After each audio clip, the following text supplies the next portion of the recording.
ஓம் சரவண பவ. திங்கட்கிழமையில் கடன் வாங்கலாம், செவ்வாய்க்கிழமையில் கடன் அடைக்கலாம். இந்த வழக்கத்தை மேற்கொண்டால் குறைந்தபட்சம் நம் கடன் தொல்லையிலிருந்து வெளியே வர நல்ல காலநிலையை ஏற்படுத்தும். பண ஈர்ப்பு ஏற்படுத்த நாம் பச்சை கற்பூரத்தை பயன்படுத்தலாம். தினமும் பூஜை செய்யும் இடத்தில் பச்சை கற்பூரத்தை தென்மேற்கு மூலையில், அதாவது கன்னி மூலையில் வைத்து பூஜை செய்து வந்தால் பண ஈர்ப்பு அதிகரிக்கும்.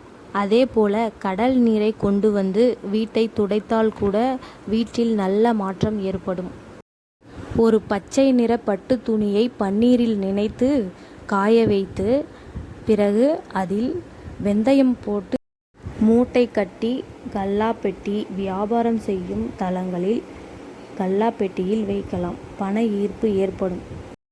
ஒரு கண்ணாடி பவுல் எடுத்துக்கொண்டு அதில் பச்சை கற்பூரம், சோம்பு, கிராம்பு போட்டு வைத்தால் தங்கு தடையின்றி பணவரவு அதிகரிக்கும். அதை வெளியில் கொண்டு போகும்போது வராத பணமும் நம்மிடம் வந்து சேரும்.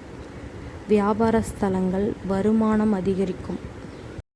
ஒரு குலதெய்வ சொம்பை எடுத்துக்கொண்டு மஞ்சள் தடவி குங்குமம் வைத்து அதில் பன்னீர் ஊற்றி மஞ்சள், குங்குமம், பச்சை கற்பூரம், சந்தனம் போட்டு அதில் நாணயம் போட வேண்டும்.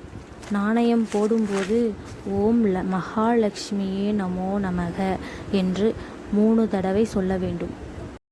இதை நாம் செவ்வாய்க்கிழமையில் 6 to 7 ஓரை நேரங்களில் செய்யலாம்.